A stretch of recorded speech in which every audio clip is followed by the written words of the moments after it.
There are 5 critical things to take care of and be mentally prepared for in your first hour in Switzerland. But even though the nation is located in the middle of Europe, Switzerland is not a part of the European Union, which means there are some nuances to consider even before you depart. When it comes to your pre-departure checklist, kicking things off with tech considerations, Switzerland uses Type C and J plugs, with an important differentiator being the hexagonal prong housing. I mention this because some European adapters and plugs have circular housings, which won't fit into Swiss outlets. Next up with tech is all about communications. The decision becomes whether to go with a local SIM card once you land, or to use an eSIM. I'll be going over getting a physical local SIM for those of you who prefer that option in a minute, but in the event you feel an eSIM is the right way to go for you, even if you get the eSIM weeks before you fly, wait until you are at your home airport getting ready to fly out before installing it. And once you land in Switzerland, you can flip the switch to activate and you'll be good to go. Moving on with the rest of the pre-departure checklist though. For emergency cash, since Switzerland is not in the EU, having some CHF is a good idea, since although you can use euros, you'll get gouged on the currency conversion anywhere you shop. You will be able to use your credit card 95+% of the time, and you'll also definitely be able to withdraw Swiss francs from ATMs. So when it comes to backup and emergency cash, I recommend having 100 CHF for every week you'll be in Switzerland. With cash out of the way, we can move on to the last item on our pre-departure checklist, which is to do some research to determine whether you will want a Swiss travel pass or not. Switzerland has one of the most incredible rail infrastructures I've ever seen. The Swiss Travel Pass is available for 3, 4, 6, 8, and 15 days. Since my new details in your trip can change, the easiest way to estimate whether or not it'll be worth it for you is to at least know the main cities or areas you're planning on going to. Then downloading and checking the SBB app for what they call the point-to-point price for each individual ticket. Sound confusing? I'll do a 20-second example. Let's say you'll be in Switzerland for 1 week, landing in Zurich and plan on going to Lucerne, Geneva, and then back to Zurich to spread out those 7 days. A 6-day Swiss travel pass will work fine since you'll be in Zurich for the last few days. That 6-day pass goes for 359 Swiss francs. Loading the SBB app, I can see that the point-to-point price from Zurich Airport Station to Lucerne Station is 30 CHF. Then the point-to-point price from Lucerne to Geneva is 80 francs.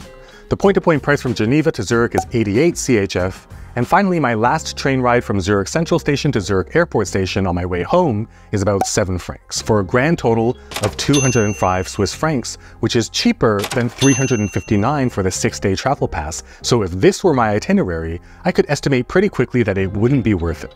Of course, this fails to mention that the Swiss Travel Pass includes admission to hundreds of attractions around the country, 50% off cable cars into mountain peak destinations, and even local transit and boat rides. So if you are a serious planner and know exactly what your Switzerland itinerary looks like hour by hour, then your calculation can be much more accurate. But from a quick estimation standpoint, the process I just showed earlier has always served me well to determine whether or not the travel pass is indeed worth it.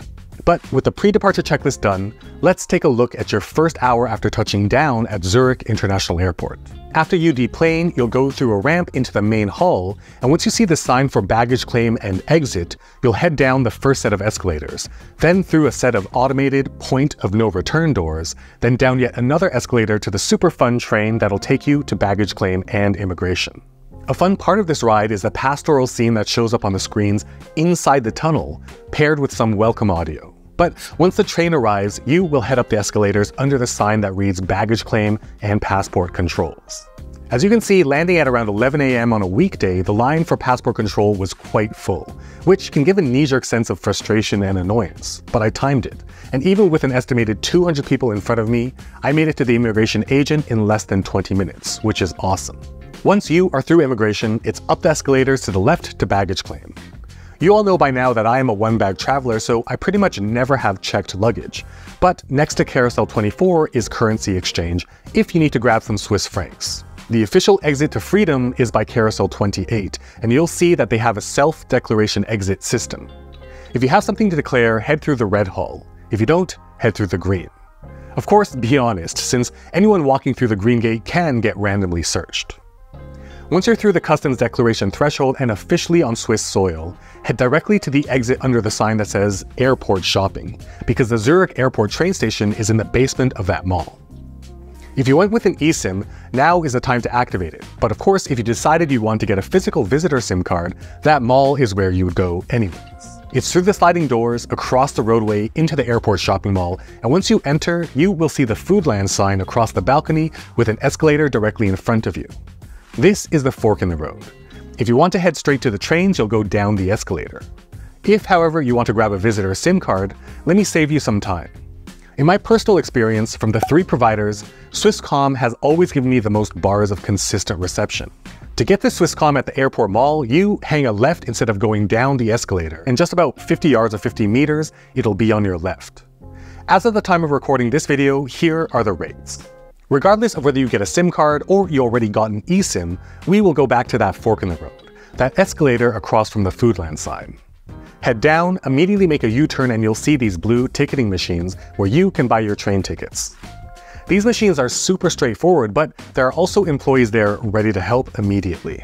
If you decided that a Swiss travel pass is right for you, but you didn't buy it online before your trip, just past those ticketing machines is an SBB service shop where you can go in, grab a number, and when called, buy the pass from a customer service agent as well. Depending on where your first destination is, head down to the appropriate platform and you're off to explore this incredible country. But I'd be remiss if I didn't give a few super quick warnings to mentally prepare you, like I promised in the intro. 1. Many hotels, especially in the most popular Old Town areas in various cantons and regions, do not have air conditioning. So if you sweat easily like me, definitely do your research and find out if accommodations have AC if you plan on going in the summer, even potentially into early October. Next, if you are from a country that's very used to tremendous pleasantries when shopping and dining, you may feel like about 50% of Swiss retail and service industry professionals have something against you, but trust me, they do not have anything against you. It's just their way of pragmatic efficiency. Now, you will encounter cobblestone walkways and uneven sidewalks, especially when exploring the gorgeous old towns and smaller villages, which means, even though Switzerland is one of the most beautifully walkable countries I have ever visited, if you bring a rolling luggage, you will encounter some challenges. This is why I highly recommend traveling with just one backpack, and to see how to do that without sacrificing any of your typical travel amenities you like to bring, you will definitely want to watch this video right over here. I'll leave it on screen so you have time to click or tap it, but since you're already about to click or tap anyways, if you got value from this video, consider liking, subscribing, and hitting that bell so you'll be notified the moment new videos just like this one drop.